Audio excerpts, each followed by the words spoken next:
Assalamualaikum warahmatullahi wabarakatuh. Saya Siti Sarah dari semester 6 mau menjelaskan tentang bagaimana seorang guru mengelola keadaan di dalam kelas, yaitu salah satunya itu guru mampu mengarahkan siswa dengan suasana yang tidak membosankan. Nah, sebelumnya maaf ya Bu, muka saya beler.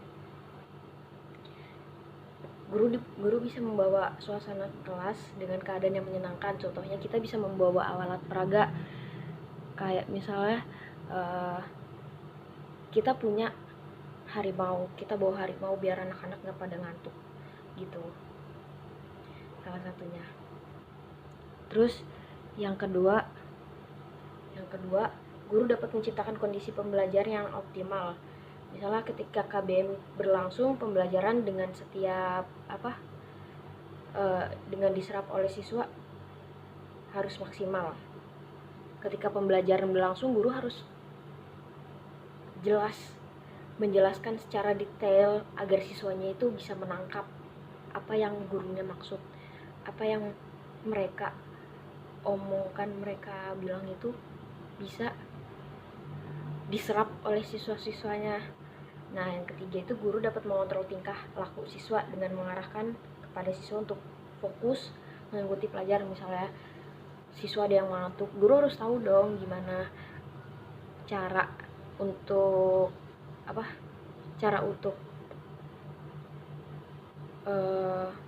mengkondisikan agar siswanya tidak ngantuk itu, metodenya harus seperti apa. Misalnya sebelumnya ada murid yang ngantuk, lalu kita harus membangunkannya.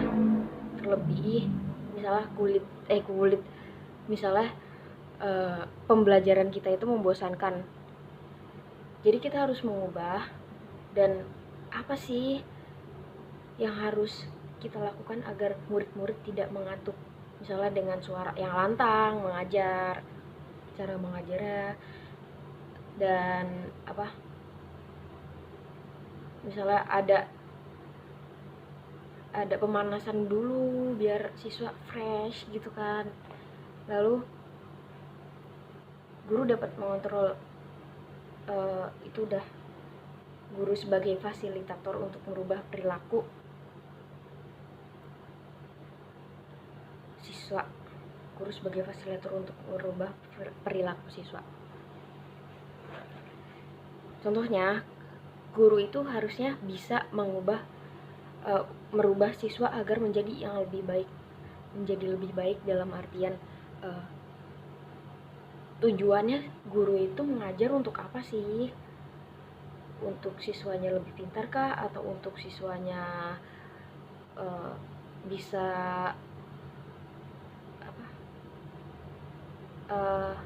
misalnya menjadi siswanya seorang inovator kah, dan lain sebagainya. Itu bergantung tujuan guru masing-masing. Lalu kelima itu mewujudkan situasi di kondisi kelas agar siswa dapat mengembangkan kemampuan secara optimal. Guru harus memberi siswa berpendapat, entah apapun itu. Guru harus membiarkan siswa untuk menyalurkan skillnya, atau mereka seorang siswa itu membutuhkan apa. Nah, di situ guru harus bukan harus ya, sebisa mungkin guru harus bisa membantu guru harus bisa membantu para siswanya untuk menyalurkan apa yang mereka suka gitu. Jadi sebagai guru, kita juga orang tua kedua lah gitu. Intinya orang tua kedua di sekolah terutama. Kita juga harus peduli bagaimana seorang guru menyikapi atau melihat keadaan siswanya sendiri, siswanya masing-masing. Mereka nggak cuma ngelihat bagaimana keadaan di kelas, apalagi terlebih wali kelas nih ya. Wali kelas, mereka harus tahu watak, nggak wali kelas doang sih, guru entah guru apapun itu, mereka harus peduli dan mengerti, paham akan perilaku, akan tingkah laku, akan wataknya masing-masing begitu. Terus mempertahankan kelas agar tetap stabil, fokus dalam belajar. Itu bisa jadi yang saya jelaskan sebelumnya. Yang kedua, nah, bagaimana sih guru agar membawa suasana kelas tidak membosankan? Itu metode yang mereka bawa, atau bisa melalui alat peraga, atau bisa melakukan apapun itu yang menurutnya, yang mungkin siswanya tidak, ya begitulah. Ada kan terkadang siswa ada yang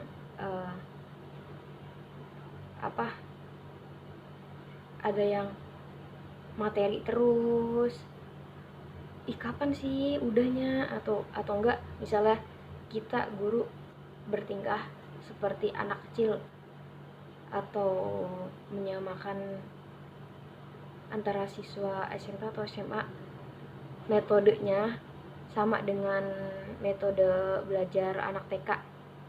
Kadang ada juga yang ngeluh, apaan sih ini anak TK? Kan itu bergantung siswa masing-masing, atau bergantung, asalkan belajar tidak membosankan. Ya, selanjutnya itu menghilangkan berbagai hambatan seperti pelanggaran siswa, disiplin yang lemah misalnya. Gimana seorang guru harus menyikapi anak-anak nakal?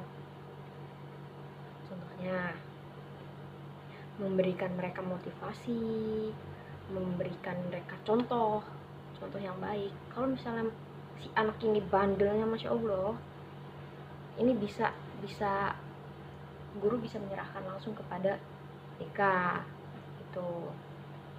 Terus